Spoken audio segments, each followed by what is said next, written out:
नमस्कार दोस्तों, आप सभी का स्वागत है आपका अपना यूट्यूब चैनल एग्जाम स्टडीज़ पे में।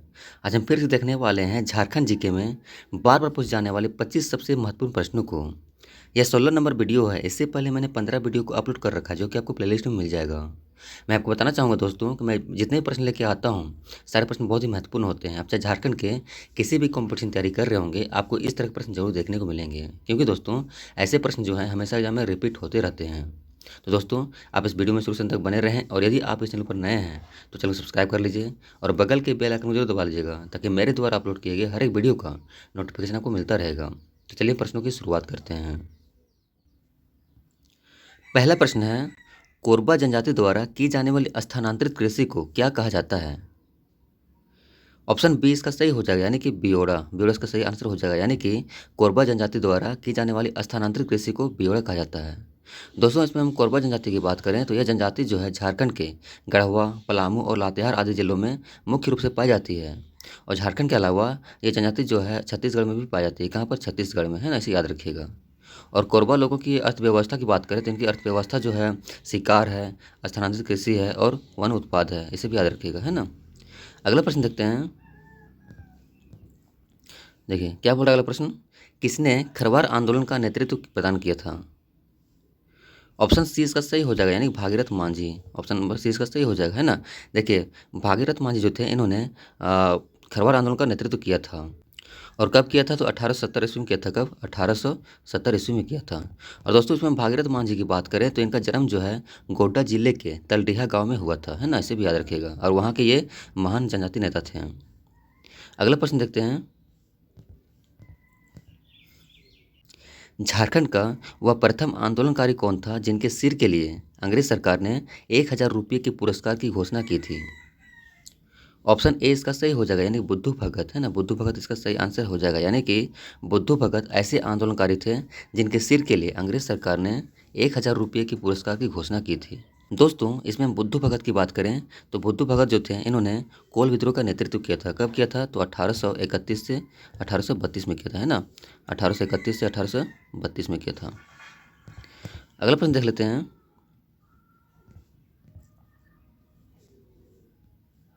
गंगा नारायण सिंह ने किस विद्रोह का नेतृत्व किया था?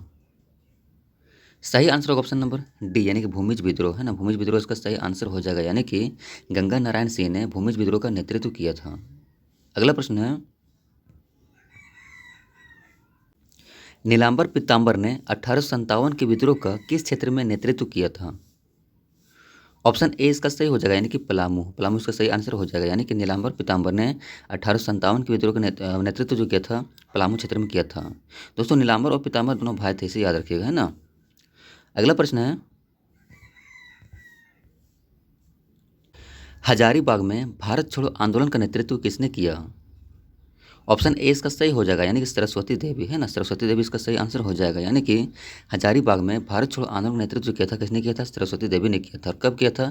तो 11 अगस्त 1942 को किया था, है ना। 1942 को, 11 अगस्त 1942 को, से याद रखिएगा।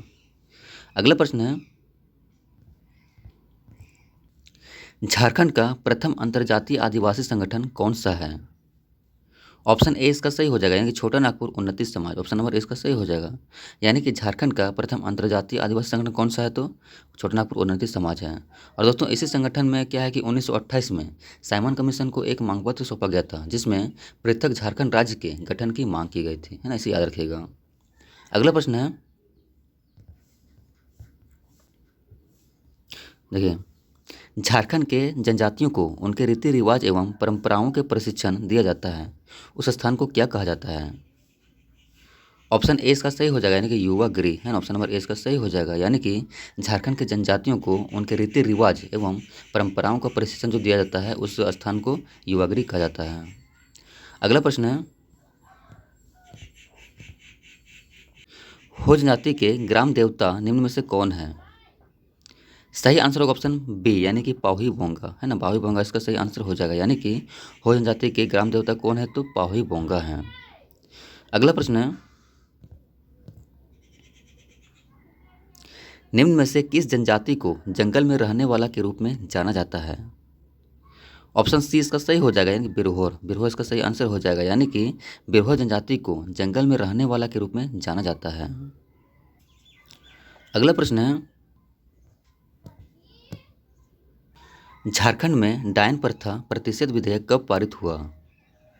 ऑप्शन बी इसका सही हो जाएगा, यानी कि 2001। 2001 इसका सही आंसर हो जाएगा, यानी कि झारखंड में खास करके ग्रामीण इलाकों में प्रचलित डायन प्रथा पर रोक लगाने के उद्देश्य से झारखंड सरकार द्वारा वर्ष 2001 में डायन प्रथा प्रतिबंध विधेयक पारित किया गया था, इसे याद रखिएगा। अगला प्रश्न है, झारखंड के कुल कितने पंचायत अधिसूचित पंचायत की श्रेणी में आते हैं?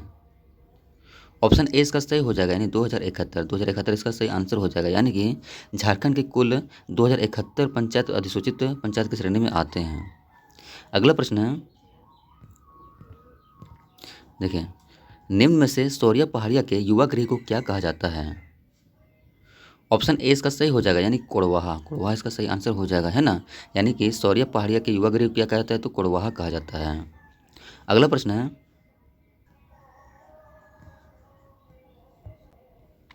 ओल चिकी किस भाषा की लिपि है? सही आंसर का ऑप्शन नंबर ए, यानी संथाली। संथाली इसका सही आंसर हो जाएगा, यानी ओल चिकी जो है यह संथाली भाषा की लिपि है। अगला प्रश्न है, कोहबर चित्रकारी किसमें प्रचलित है? ऑप्शन ए इसका सही हो जाएगा, यानी कि बिरहोर। बिरहोर इसका सही आंसर हो जाएगा, यानी कोहबर जो है यह चित्रकारी जो है यह बिरहोर जनजाति में प्रचलित है। अगला प्रश्न है,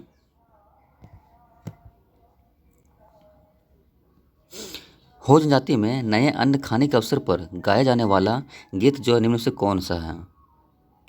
सही आंसर का ऑप्शन बी, यानी कि नोमनामा। नोमनामा इसका सही आंसर हो जाएगा, यानी कि हो जनजाति में नए अन्न खाने के अवसर पर गाया जाने वाला गीत कौन सा है, तो नोमनामा है। अगला प्रश्न है, देवघर स्थित युगल मंदिर किस अन्य नाम से जाना जाता है? सही आंसर का ऑप्शन ए, नौलखा। नौलखा इसका सही आंसर हो जाएगा, यानी कि देवघर स्थित तो युगल मंदिर जो है या किस अन्य नाम से जाना जाता है, तो नौलखा के नाम से जाना जाता है। अगला प्रश्न है, निम्न में से किसे द्वितीय पीढ़ी के कहानीकार कहे जाते हैं? सही आंसर होगा ऑप्शन बी, यानी कि राधा कृष्ण। राधा कृष्ण इसका सही आंसर हो जाएगा, यानी कि राधा कृष्ण जो है द्वितीय पीढ़ी के कहानीकार कहे जाते हैं। अगला प्रश्न है, खेरवाल बांसोधुरुम पुथी किसकी रचना है? सही आंसर होगा ऑप्शन ए, यानी कि रामदास टुड्डू, है ना, रामदास टुड्डू इसका सही आंसर हो जाएगा, यानी कि खेरवाल बांसोधुरुम पुथी जो है यह रामदास टुड्डू की रचना है। अगला प्रश्न है, महाराजा मदरा मुंडा की रचना किसने की? ऑप्शन बी इसका सही हो जाएगा, यानी गिरिधारी राम गोंझू, है ना, ऑप्शन नंबर बी इसका सही हो जाएगा, यानी कि महाराजा मदरा मुंडा की रचना जो है किसने की है, तो गिरिधारी राम गोंझू ने की है। अगला प्रश्न है, पुस्तक बाघ और सुगना मुंडा की बेटी के लेखक कौन है? ऑप्शन सी इसका सही हो जाएगा, अनुज लुगुन। ऑप्शन नंबर सी इसका सही हो जाएगा, यानी कि पुस्तक जो है बाघ और सुगना मुंडा की बेटी, इस पुस्तक के लेखक कौन है, तो अनुज लुगुन है। अगला प्रश्न है,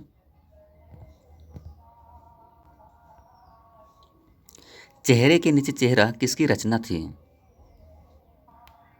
सही आंसर होगा ऑप्शन ए, विद्याभूषण, है ना, ऑप्शन नंबर ए इसका सही हो जाएगा, यानी कि चेहरे के नीचे चेहरा किसकी रचना है, तो विद्याभूषण की है।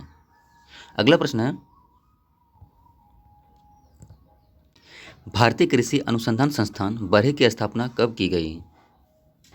ऑप्शन बी इसका सही हो जाएगा, यानी 2015 में, है ना, ऑप्शन नंबर बी इसका सही हो जाएगा, यानी कि झारखंड के हजारीबाग जिले में बरही नामक स्थान पर भारतीय कृषि अनुसंधान संस्थान की स्थापना जो है 28 जून 2015 को प्रधानमंत्री नरेंद्र मोदी द्वारा की गई है। अगला प्रश्न है, निम्नलिखित में से कौन एक सुमेलित नहीं है? सही सुमेलित नहीं है, ये बताना है। सही आंसर होगा ऑप्शन बी, यानी कि मृदा शोध एवं अनुसंधान संस्थान, यह रांची में ना होकर के कहाँ पर है, यह हजारीबाग में, है ना, इसे याद रखिएगा। और बाकी देखते हैं, चावल अनुसंधान संस्थान जो है कहाँ पर है, तो हजारीबाग में है। और जनजातीय शोध संस्थान कहाँ पर है, तो रांची में है।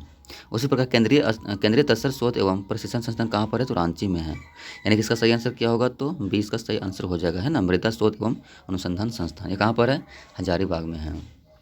अगला प्रश्न देखते हैं, और लास्ट प्रश्न दोस्तों, निम्न में से कौन सा संस्थान मेरू में अवस्थित है? मेरू यानी कि हजारीबाग में, है ना। सही आंसर होगा ऑप्शन बी, यानी कि सीमा सुरक्षा बल प्रशिक्षण केंद्र एवं स्कूल, है ना। ऑप्शन नंबर 20 का सही हो जाएगा।